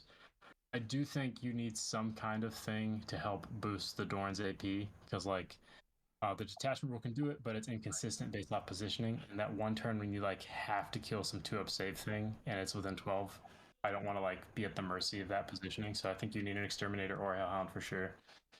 I like the bricks, but I'm real tempted by some Cadians. I think a 20-man Cadian with a Castellan takes some of the buffs better than Kriegers, and now they don't have less weapons like they used to. Getting sustained and fall back on the Castellan is really sick, and I think he is really good with the scout thing. So I'm definitely want to experiment with some like 20-man Cadian bricks. They also let you do the Creed CP battery because they have a Vox. So like there's a lot of things to think about there. I think you could decide to do this without artillery, but the first thing I'm going to try is like two field ords and some orders are some of the Krieg ones, just because I think that's an obvious thing to explore. Yeah. And probably 2 engineer squads, because I think every card list should start with 2 of those. Fair. I guess that's a really interesting point, because I feel like I've been seeing a lot of discussion over whether Cadians or Krieg are better, not just in this detachment, but like in the Guard Codex as a whole. And I'm kind of curious because I have been hearing, Scott, you've been saying Krieg. Chris, you're like, I think it's probably Cadians. What makes you choose one or the other? Because they feel very similar to me across the board. We'll go to Scott first. Well, I'm definitely taking both. Okay. So I'm a big fan, huge fan of the eager advance on the Cadian unit, because that's the way that your Cadians aren't just like stickying home and then moving up to maybe like set up for a sabotage later on.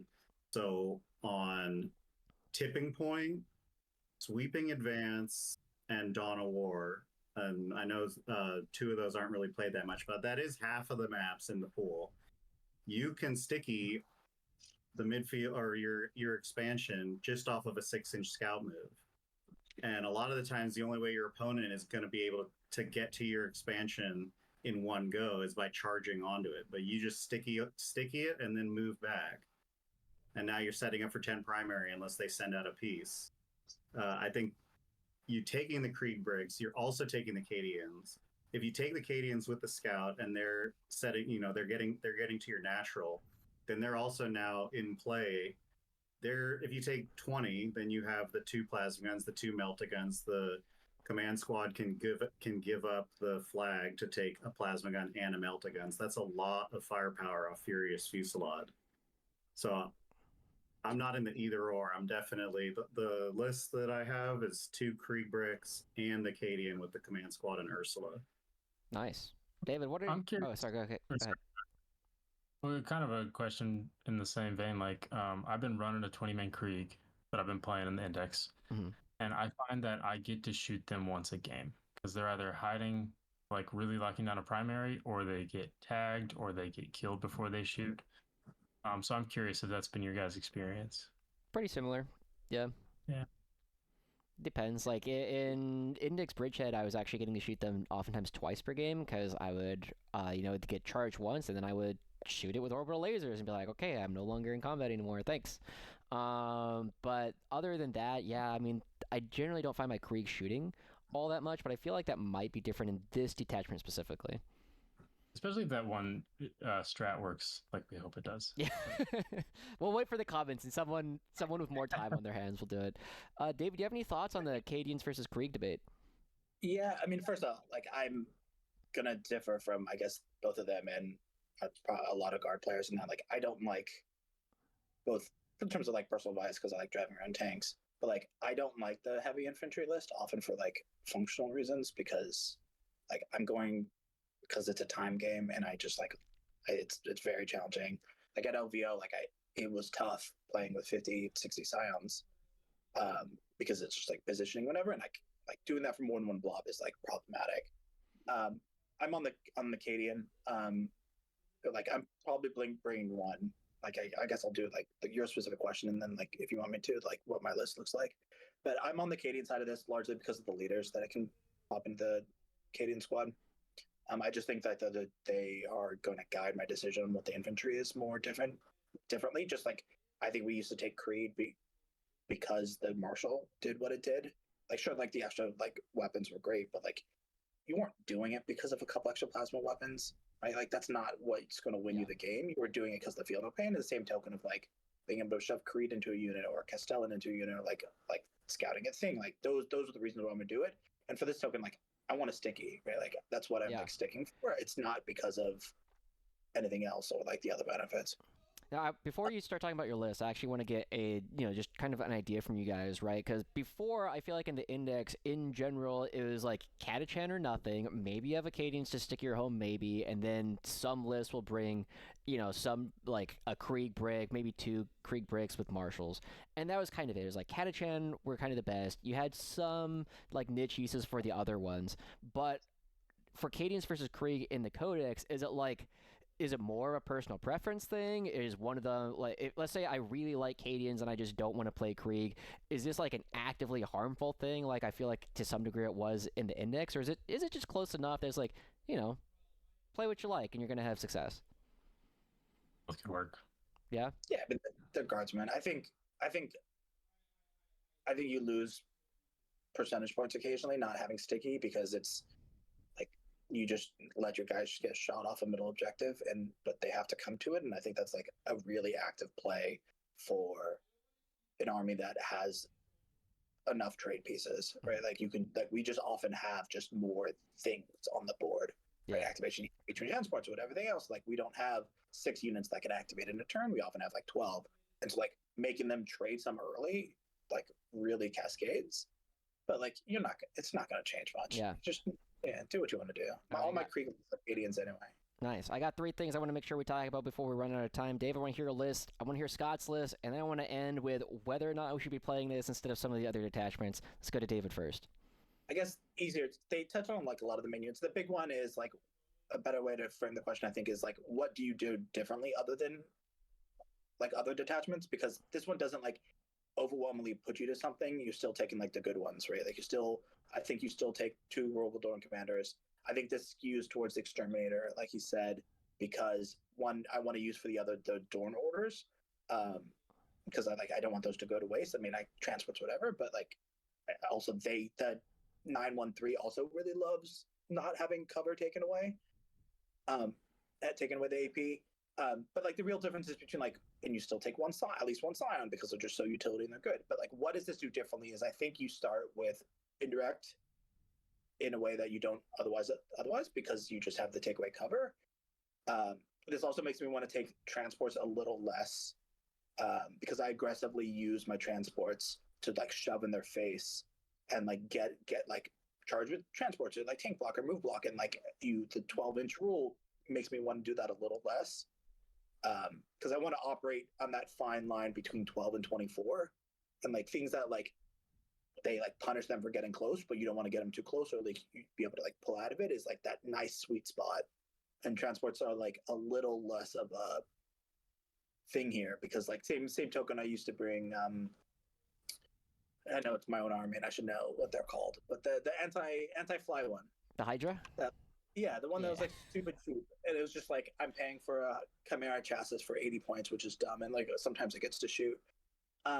Like I would just like shove those up on objectives and like go around for it, and like I'm really playing towards the stealth. So like I want like 2 to 3 really key pieces, and I think Castrex is really fucking funny as long as we still can do it. But like more artillery, less transports, and I'm also looking just across the data sheets for things that like if you assume the enemy unit does not have cover, what looks better? And that's the 812s, the 712s. Those still don't take heavy bolters. I know you have like a big still don't take heavy bolters, but like Ogren are a lot better. Like Ogren that are like genuinely 512 or 522 get a lot better if they just don't have cover, right? Because like if it's actually AP2, like that actually hurts Marines a lot versus when it like traditionally often is not. Yeah. All right, Scott. So like you just like reassess data sheets based off of like what if cover doesn't exist, because that's how you've been viewing everything since then. Sorry. Yeah. All right, Scott. Let's go ahead and hear. It sounds like you've had enough time to put together your Canis Rex list. So.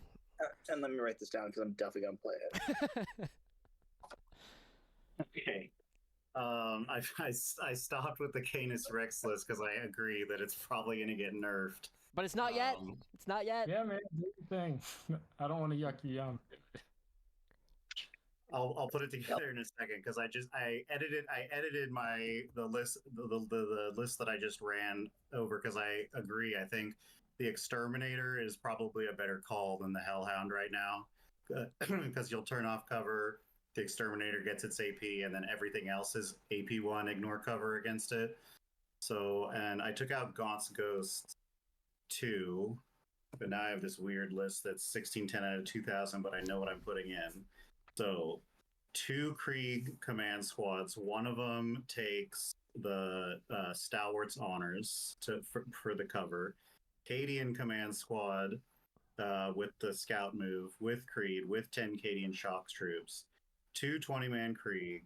one 10-man Attilan Rough Riders, fob, 9 mortars, 2 Rogaldone tank commanders, and the 25 or the 20-point enhancement on the Scion 15 brick for no Overwatch. So, like, I think the idea of like scouting, sticking your home and potentially scouting to your natural to sticky it on turn 1 is kind of crazy. 2 Rogaldone tank commanders for sure. I think pretty much every good guard list is going to have 2 Rogaldone tank commanders. I really like the idea. I might try to fit in 2 of the new Krieg artillery teams because they're also pretty sick with ignore cover in the backfield. But I played Bridgehead with 9 mortars and a fob, and it's pretty good, especially because you have the 2 Krieg bricks in Creed, but you don't want to be like screening the backfield with these units. So the mortars being able to screen your backfield and continue to provide utility, I think is pretty strong. And because this detachment is like doesn't really have the natural like a lot of the stuff gets turned off when units are within 12.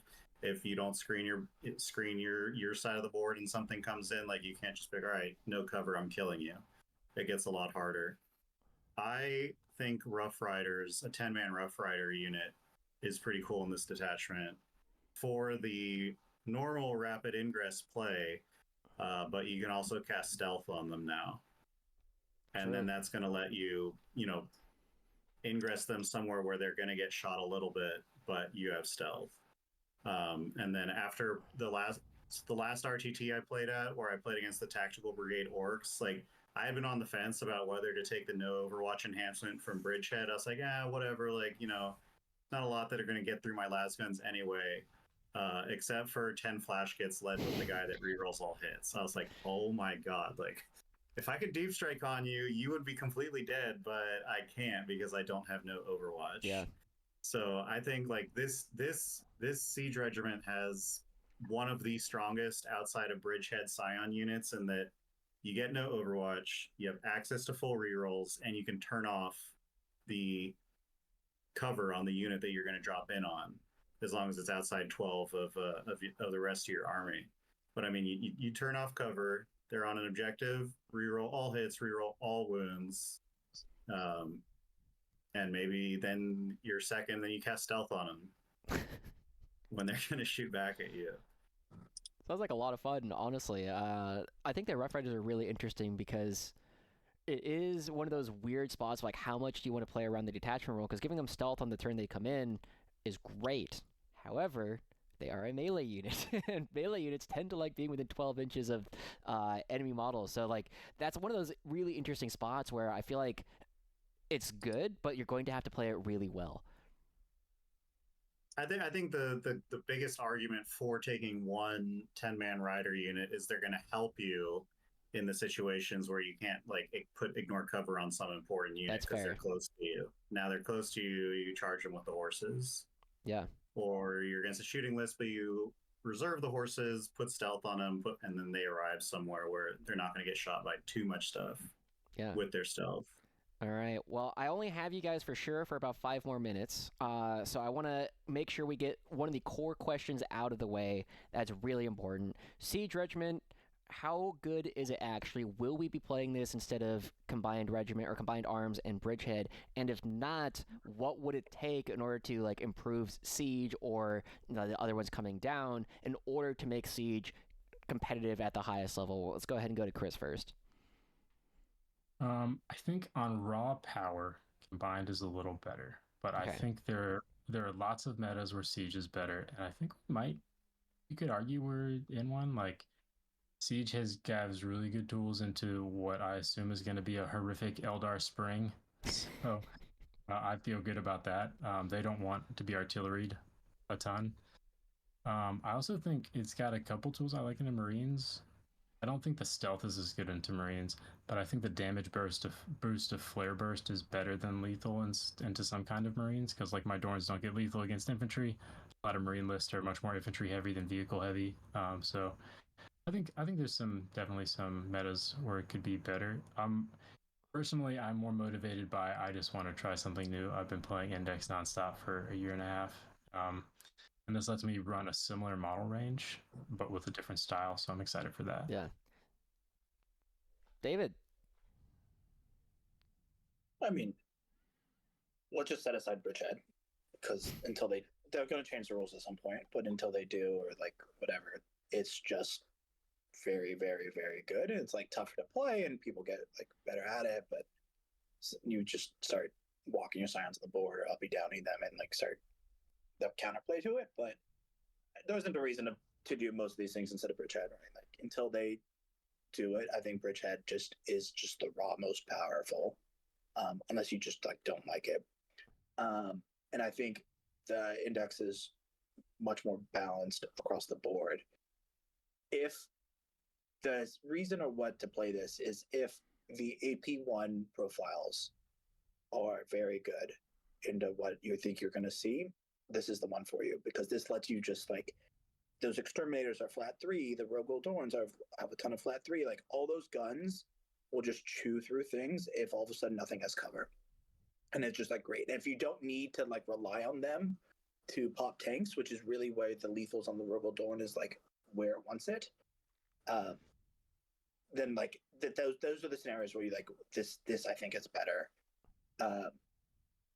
Realistically, like it's probably not going to come up because a lot of times it's not going to be the case, but I think this has one of those scenarios where player skill is more impactful, if that makes any sense, right? So like familiarity with the rules, familiarity with what you can do, like this is a place to get like benefits to like, if you play this enough, I think you will get more out of your skill than you would in the Index or in Combined, right? And which is like, I think like really the niche of it is because it like, it does have a lot of things you can do in Isolate and how you want to play. And like, also like it's if you come across a thing where like stealth is good, this is nuts. Like this is just nuts if you just all of a sudden give 3 things stealth every battle round and 3 things that they have to kill. Yeah. And so like I think it's I don't think there's a good reason to play this until Bridgehead is gone, unless you just like don't like Bridgehead,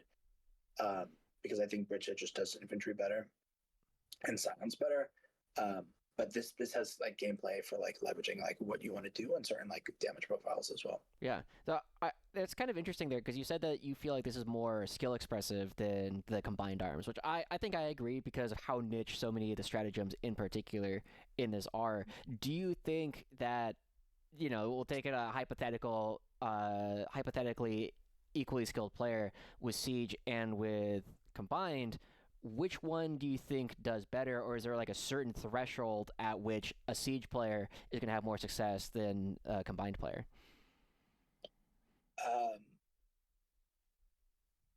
I feel that, and this isn't like an indictment of people like want to play another way, because like it's easy to play straightforward and like reps matter.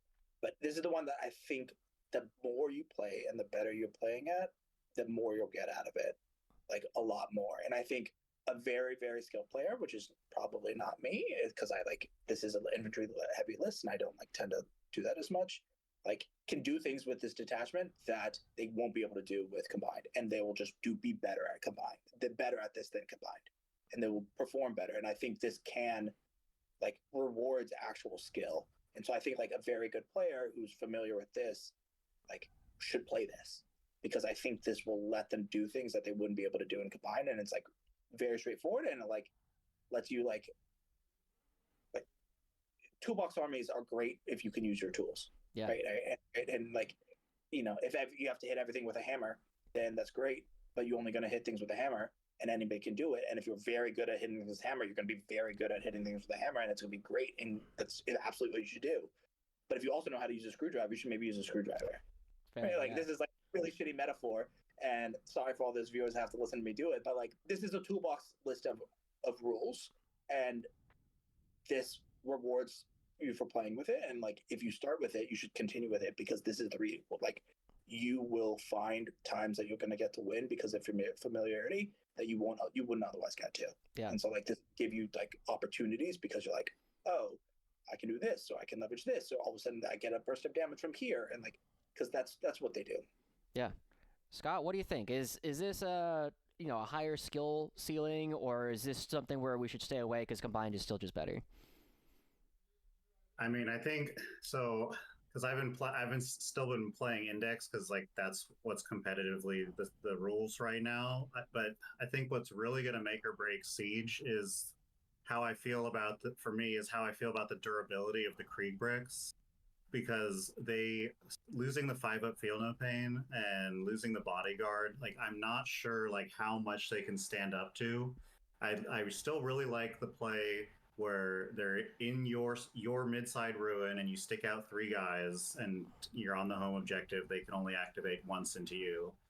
But the fact that like they used to be able to like totally disrespect certain units and they're not gonna die and you're not gonna kill this unit, and now it's just 20 T3 dudes with, I mean, they can get to a 4-up save and they have no feel no pain. That's kind of a pain. What I really like though, which I think is amazing with this unit or with this detachment, is that if your Krieg brick is shattered down to just the 2 plasma guns and the command squad, you can 1 CP shoot 18 or 20 plasma shots out of it plus 1 to hit and wound. Like I think like most of the games of Warhammer that I notice is like I spend all this time thinking about it, but then I go to the table and it's like for me 2,000 points fills up so fast, but for everyone else it does too. You go up to the table, you look at their army, or like you're in like turn 2 or whatever. There's only like 3 or 4 units on the enemies in the on the table that matter, and this detachment has really good tools. The Rogaldorn Tank Commander, 1 CP, turn off cover on the target, reroll all hits and wounds. Or the Scion Brick, or it's not reroll wounds. The Scion Brick's going to reroll all hits and wounds potentially and turn off cover on the target. And then maybe you can cast stealth on your unit in return. So I think this, if they don't fully kill your Krieg Brick, 1 CP, 20 plasma shots, I think this detachment like has a lot of play for units that shouldn't hit as hard as they do in Siege. They're going to hit super hard and take that other enemy piece off the board. But if the Krieg units, like if they just feel so flimsy now without the feel no pain, like that, this detachment is really riding hard on the Krieg bricks, in my opinion. I mean, talking about all those plasma shots and the Krieg bricks, like, do you not just feel Bridgehead does those better? Are we setting aside like the fact that detachment exists when you're in your analysis? Like, you can just drop 100 in whatever points of Scions and like, that's going to delete whatever the plasma too. Right, but see, with Bridgehead, like you don't really, in my opinion, have room for the Krieg bricks because you're running the 45 Scions and 10-20 Aquilons. So like with Siege, I think we're all correct here that you could shoot your Krieg in combat, and even if you can't, your Krieg get tagged. You shoot into that combat until your Kriegers are out of combat by casualties, and then shoot them with probably +1 to hit and wound. It's the fact that these Krieg bricks, which you're bringing for ground game, but then they can also do an insane amount of damage if the conditions in which they're not that hard to meet are correct, then this infantry battle line unit that you just want to be like scoring primary with can also delete some super important unit for 2 CP. It potentially, I think, has play. Like picking 3 units to turn off cover, if you can get the positioning right, is super strong for guard. Fair, yeah. I think we're gonna miss the reroll ones on like those sort of rounds of shooting. This is the one downside. I think that like we mentioned the mortars in the backfield, and those were like ridiculous and great because 96 shots are great when you reroll ones. I think in a lot of this is, I think, and I'd be like curious how much, whether running the math or getting a feel for it, of just like how much was the reroll 1 on the infantry really just like making things look a lot better than they actually were, because like suddenly it's hitting on 4s, rerolling 1s is a lot more than hitting on 4s. It's like, that sounds dumb to just like say, but like it's a lot more. It is definitely a lot. Yeah, I think I might have to tear down my list hearing that, because I do the one GT that actually, yeah, the one that I won and the one that I got 4th, I was disciplined and brought 2 scout sentinels, and I've drifted away from that. And I think like scout sentinels are so good. I think I need to put 2 back in. And that's the problem with the detachment. Like this makes me want to take scout sentinels. Like the rest of it so much does. But if I shove these forward, needing to be within 18, right, for its ability, but also like not being within 12, it just like really punishes it. It's the same token of like the first glance is like the Lehman Russ battle tank. But like if I'm not taking the exterminator, that's like the next Lehman Russ I'm looking at, because the rerolls like really give you the boost, and like the taking away cover really mitigates a lot of the AP damage. They like really like lethal because strength 10 is awful. Yeah, I don't think without lethal. What? Yeah, Sorry, I don't like them without lethal. Yeah, me neither. Right? Sure, but like I'm like changing what they're like shooting at. They're not my anti-tank anymore. Because without lethal, but like I like want scout sentinels every time. I'm like, oh, I have indirect, and I want these reroll ones, and I was like, I like want to do this, and because I'm no longer getting it, and then I'm like, oh, that kind of just doesn't work with the detachment. It's like same thing with like I want infiltrators to like I want engineers, and I want to go throw this, but it kind of doesn't work, and that's like one of like the problems of like you're gonna have to like find a nice, and the difficulty with detachment is you have to find like a nice balance of like, we have a lot of data sheets that are like really good, but like how much can you include without like detracting from what it's trying to do, and like what are you actually trying to do? One of the things that seems to be coming up a lot in the this conversation is that Siege Regiment is going to be harder than I think a lot of people might have expected it to be, right? It definitely, on the face of it, is like, take the good data sheets. It's just got some rules that'll make some data sheets super cracked. Like the Rogalorn Tank Commander, we think everybody agrees this is going to be really good, but there's just like so many tools and so many like small optimizations that it sounds like we're going to need in this one that it's gonna take some time, I think, for people to really find the best way to play this. And it doesn't sound like we found something that's pretty good, but we haven't necessarily found the perfect way to play. Do you feel like that's a fair assessment, you guys? I mean, take away the 12-inch limit on the take cover, on the ignore cover, and then no, right? Like that's really what it is. So much of like what I'm building is understanding of like how much damage up when you can just point at things and just say you don't get cover anymore. Because it like does a lot, and it changes like what weapon profiles are good. And so, but like with that, then yeah, 100%, right? Like it's just how much is the stealth is what's drawing you here versus, and the strats and the enhancements, and how much is no cover, what you're actually playing for. Chris, Scott, I think I like that I'm taking 1 Hellhound in my list to be able to turn off cover against the things that are close. But if I think back to like the competitive games that I've played, a lot of the times if an enemy unit is within 12 inches of me, I'm gonna kill it. Like I've already mentally moved on, and I'm thinking about like, how am I gonna kill that unit that's like staged behind that building? But if a unit is within 12 of my and I think it's gonna require a lot of skill, like positioning your army in such a way where if they do come within the no-go zone where you can't turn off cover on them, you're going to be able to kill them. I think I'm probably going to have to test like going like heavy on the indirect, because turning off cover downfield and 2 of the Krieg artillery teams, a FOB, the mortars, like I think that could see play. It's just, I do think this detachment is getting saved by like, yeah, even if they position and they're getting close to you, the default is putting stealth on 3 of your units. I feel like that is that's pretty good. But it's 12 inches from everything.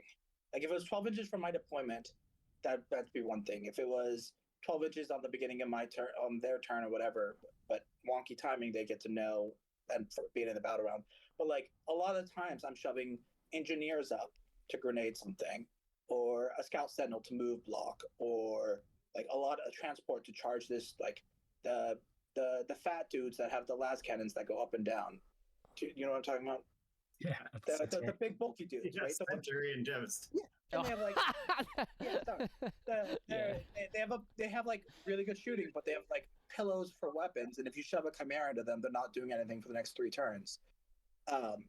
right? Like I'm shoving that into it, and so like all those instances, like I like would want to watch a couple games of just like playing another detachment of just like how much do I have to play my gameplay, or how much do I have like one unit up there that just like means this is just one up. Like I'm not getting the movement, and the movement's not going to do as much relevant there. Like I'm not taking the detachment's going to hand around abilities 2 and 3, and so like if it's only the stealth, like how good is it? Because I like how often am I like have a unit that's just up there because I'm trying to flip something or like grenade something or move block or whatever, and it's going to just not be, because if I'm going to build the list around the indirect or the AP or whatever, how much am I actually going to get a benefit of the lack of cover? Which makes the Hellhound actually like sells like I think over the course of this year like selling me a little bit more on just like taking one. Exterminator kind of does it too, but not the same. Yeah, Chris. Sorry, I think one way you can maybe boil down some of the points you guys just made is it's a meta pick. Does your meta want to have stealth? Does your meta want to get in long range firefights where you ignore cover without being able to activate? Like, if it does, then this is a good choice, and if not, it might not be. One last thought, actually. Then, how much do you guys think the win rate for this detachment will shift between if it goes first versus if it goes second? Chris? I think second will be better. I know that's against the detachment rule. I just think going second is almost always better. True. I do think the rate for this detachment will be bad. Yeah. I think it'll be that's guard though. Like we're used to having bad win rates for all of our detachments. The fact that Bridgehead is above 50% means that it's absolutely disgusting. And this is, I think usually second is great, so especially with some missions. And I think like when I had Manticores and Basilisks hitting on 2s, rerolling 1s, right? Like I loved going first because I could just like pick up units of Rubric Marines just for free. And I wonder if like the amount of indirect you can do with this, just give you 2 rounds of it without cover. Maybe going first is great, but like it is like that's the one thing of like if I'm now bringing sufficient indirect, not just for the chaff, but to like actually pick up like units, like maybe going first is great. But it's one like other thing that sorry to interrupt you is Scout is also really good if you go first, and Scout and Sticky is really good if you go first. So I think that contributes. Yeah, I never pay any attention to guard win rates because even when we were like, it's like in 9th edition, guard got a buff and our win rate tanked just because there's legions of like crusty historical gamers coming out of their garages to get smoked. But like, yeah, it's very situational, obviously, but there are like advantages to going first. If you go second, you have the awesome combo of like right after you move out and shoot, then you can cast stealth on yourself. You have bottom of turn scoring. But like the way that the turning off cover, which is like the best part, the strongest offensive part about this detachment is limited to within 12. If you go first, turn off cover, shoot, then they only get 1 movement phase to get close to you, and then you can turn off cover and shoot again. And same thing, I think the 1 Scion bomb in Siege is super, super strong. Turn off cover, reroll hits and wounds. That's also, it is sometimes nice when you are going first with the Scion bomb. Turn 1, they get 1 turn to respond, and then you can Scion bomb them. So this is the type of detachment that if you're 4-0 at a GT or at LVO or Atlantic City and you're like 6-0 and you're coming across a guard player playing this detachment, like you're in trouble because they know how to like sometimes it's just like it's like, oh, they know what they're doing, and this is the type of thing that you're just like, you know what you're doing. If you are like, if you got this, you got this, and it's got a lot of interplay to it. And your opponents probably won't know what you're doing because no one's planning for Siege. Like that's also a big advantage. The first time you play World Eaters and you're like, oh, my movement phase is 90% different because like I don't need to play around terrain and cover, except for like I like want to move block Angron, but like otherwise like, oh, I can just like go anywhere I want because they're not going to shoot me. It's like it's like if you're like you have to like learn how to play against something like this. If you're going into like the finals of some GT and you roll up and you see you're playing against like First Company Task Force, you're like, oh, you can't do that to me, man. I lost at the final table to that. Everything, yeah. Oh. That adds to my pistol argument. You're rocking up to the final table. You're looking at the list. You read it. They got the relic pistol. You're like, oh, it's a meme list. I'll be fine. and then Goonhammer is going to write an entire article about the legacy sidearm enhancement. But well, gentlemen, this has been a lot of fun. We're getting close to the time where I need to start cooking dinner, so let's go ahead and start getting some final thoughts out. Let's go ahead and start with Scott. I think that this detachment has a few appeals for like people that are thinking like, what should I do with the new codex? Number one, at least as it's written right now, Canis is like sweet in this detachment. Turn off cover on his targets, cast stealth on him. But I think like the most fun part about this detachment is when you have these Krieg bricks get reduced down to like what would normally be kind of irrelevance, and then they can just like totally blow away certain units. The fact that most people's like instinct is just going to be like touch your blobs to turn them off, and that's not arguably going to be beneficial for you when that happens. And the fact that you can get like Creed is super important in the codex. She has 3 orders, so you kind of are incentive rewarded attaching her to a command squad with Cadians. But now that investment can potentially be scouting and setting up on your expansion and sticking your expansion, potentially moving back to and still giving out all the orders. And then later on in the game, like if they are coming towards your expansion, you roll up within half range and put out the 18 plasma shots. Like, I think there's there's going to be cases where this regiment is able to perform really, really well. And then you have the surprise factor because no one else is going to be really paying attention to it. So I'll just personally have to see, like, is leaning into a lot of indirect in Siege the way to go? Because, you turn off cover on the backfield units and then bombard them with all the indirect. Yeah. Pick them up. All right, David, final thoughts. So I come from a Magic the Gathering competitive background, and so this is, I'm going to leverage something from there. But I think this is easily the best detachment in the codex, not necessarily because of like competitive play, but in terms of design. Really, because it like hits. It's like I really like what they tried to do and what they do, because it hits a lot of like Magic calls them player profiles. So like you have Spike and Johnny and Timmy, and like they have different things, and so like there's a lot of gameplay for like it's like good enough and have a lot of stuff for like Spikes, which like want to do like strong, powerful things and wins.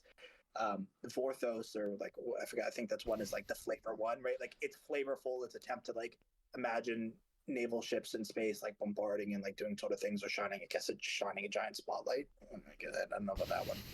I don't know how the ignore cover one works. And then, but like the Johnny's like the combo player, it's like toolbox led with things. And so like, unlike the other ones, which are just like hammers, like put vehicles on the board, and mechanized is like put things inside vehicles, and Bridgehead is put infantry, right? Like this has a little bit of complexity to it and a little bit of flavor, and it's good enough to play, right? Like it is just, I think, design wise, like a good creative choice and sufficiently playable enough that like it's probably just like checking all the boxes, just like the best one that they put together. I love it. Chris, you raised your eyebrows there because I think you thought that David was saying this is the strongest. I don't think anybody thinks this is the strongest, at least not yet. But it might be. It's definitely competing for some of the strongest thoughts. Let's hear some of the final thoughts on this before we head out. I think David's point kind of leads into mine. I think it's fun. So maybe I hit the player profile for it or whatever. I think there's plenty of room for fun. Skill expression, I think it's strong enough. I think the theme is fun. So I'm excited to play it. That's awesome. Well, I know, Chris, you said that you got a GT coming up in like a week or so good luck at that. David, Scott, good luck in whatever other events you're finding yourselves at. Hopefully, you won't have to go home from LVO early next time. But for this time around, thank you guys so much for coming on. It's been Josh Joshi Howard, joined by Chris Dailey, David Gross, and Scott Cairns. And we've been talking about the Siege Regiment, one of the brand new things from the Codex. We'll be back in a couple of days. We got another one coming up where we will be talking about the Recon Detachment as well. So I'll see you guys in the near future with yet another roundtable. Thank you guys so much for watching. We'll see you guys all next time. You guys.